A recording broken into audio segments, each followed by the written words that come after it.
Olá! Hoje a gente vai fundo em uma das contradições talvez mais complexas da história ocidental. Baseado na nossa fonte, vamos explorar uma história de 2000 anos. De um lado, uma guerra declarada do cristianismo contra a homossexualidade. E do outro, a ideia de que essa mesma instituição se tornou, de uma forma bem particular, o seu refúgio mais improvável. Pois é, essa é a pergunta que não quer calar e que guia toda a nossa conversa aqui. Como é que pode? Como é que uma instituição que literalmente puniu a homossexualidade com fogo, ao mesmo tempo se tornou um tipo de santuário para ela? Parece não fazer sentido, né? Mas para a gente começar a entender essa questão, a gente precisa voltar lá atrás, bem no comecinho, para entender como o Ocidente começou a pensar sobre o que é natural. E essa história do que é natural, bom, ela se divide em duas narrativas de criação que são, assim, água e óleo. São duas visões de mundo completamente opostas sobre o que significa ser humano e sobre sexualidade. De um lado, a gente tem o pensamento grego antigo. Do outro, a tradição judaico-cristã. E olha, o contraste aqui é gritante. Na visão de Platão, que está ali representando o mito grego, a coisa é assim: a busca por alguém do mesmo sexo é totalmente natural. É literalmente uma alma procurando a sua outra metade. Já na narrativa do Gênesis, a história é outra. Ali só existe uma união considerada natural: homem e mulher. Ponto. E foi essa segunda ideia, essa visão específica, que acabou virando a pedra fundamental para séculos e séculos de condenação. E essa condenação não ficou só no papel, só na teoria, não. Ela se transformou em perseguição de verdade, sistemática, brutal. Então vamos agora para a primeira parte desse paradoxo, a história do fogo, da violência. E muito dessa perseguição se baseou na interpretação de palavras. Palavras como essa aqui, arsenokoites. A fonte que a gente analisa argumenta que a forma como esse termo foi entendido foi, assim, decisiva. A palavra grega significa ao pé da letra aquele que se deita com o homem. O ponto levantado é que ela foi usada para condenar não só um ato, mas a pessoa, a identidade do homem homossexual. E isso, claro, abriu as portas para leis que queriam erradicar isso completamente. E as consequências disso foram brutais. A gente não está falando de uma discussão teórica, de um debate acadêmico. A gente está falando do Código Teodosiano, lá em 390, mandando queimar pessoas. De Savonarola fazendo o mesmo em Florença. Dos relatos de Montaigne em Roma. São momentos da história em que a teologia virou fogo, literalmente. A condenação era total e a punição definitiva. Só que, enquanto tudo isso acontecia às claras, uma outra coisa, bem diferente, estaria se formando ali, nas sombras, dentro da própria estrutura da igreja. E é aqui que a gente chega no pulo do gato, no coração do paradoxo. Como é que pode, né?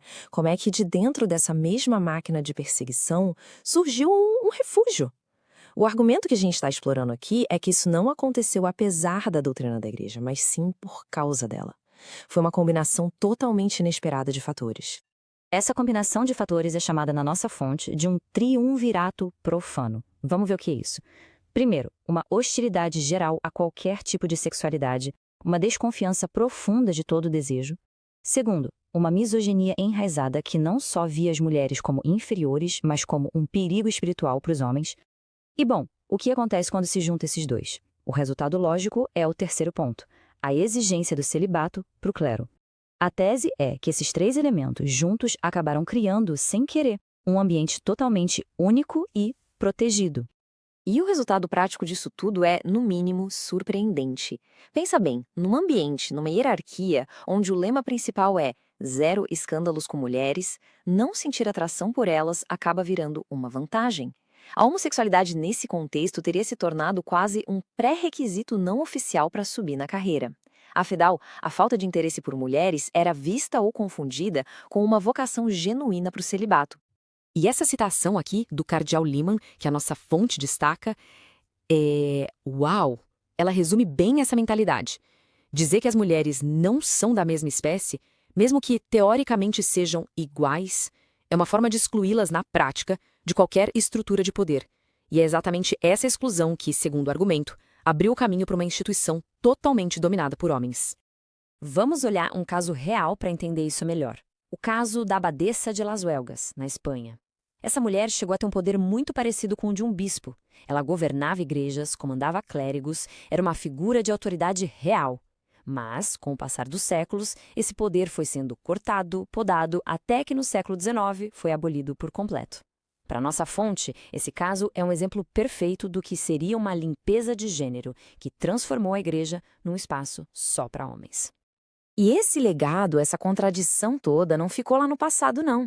É algo que, segundo a análise, define a Igreja Católica até hoje e continua criando tensões que a gente vê pipocando por aí. Olha só esse número que a fonte traz. É de cair o queixo. A estimativa é que cerca de 40% dos padres nos Estados Unidos sejam homossexuais. E nas cidades grandes, esse número pularia para 60%. Isso sugere que a estrutura da igreja não só abrigou, mas na verdade criou o que a fonte chama de um biótopo ideal para homens homossexuais. Um lugar onde eles podiam viver sua condição sem a pressão e o julgamento do mundo lá fora. E esse paradoxo todo está escrito preto no branco na doutrina oficial de hoje. O Catecismo de 1992 é um exemplo perfeito. De um lado, ele condena os atos homossexuais, chama de intrinsecamente desordenados. Mas, ao mesmo tempo, ele diz que as pessoas homossexuais devem ser tratadas com respeito e que elas não escolheram essa condição. A fonte interpreta isso como uma nova forma de martírio. A pessoa é chamada a carregar o seu sofrimento como uma cruz, o que, no fim das contas, só mantém a contradição bem ali, no centro da fé.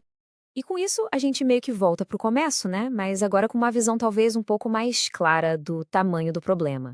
A análise toda nos deixa com uma pergunta final, e ela é bem pesada. Se essa contradição toda não for um erro, mas parte da própria estrutura da igreja, com sua teologia, sua misoginia, seu celibato, será que uma reforma de verdade é realmente possível? Essa é a questão que continua no centro de um debate que já dura 2000 anos.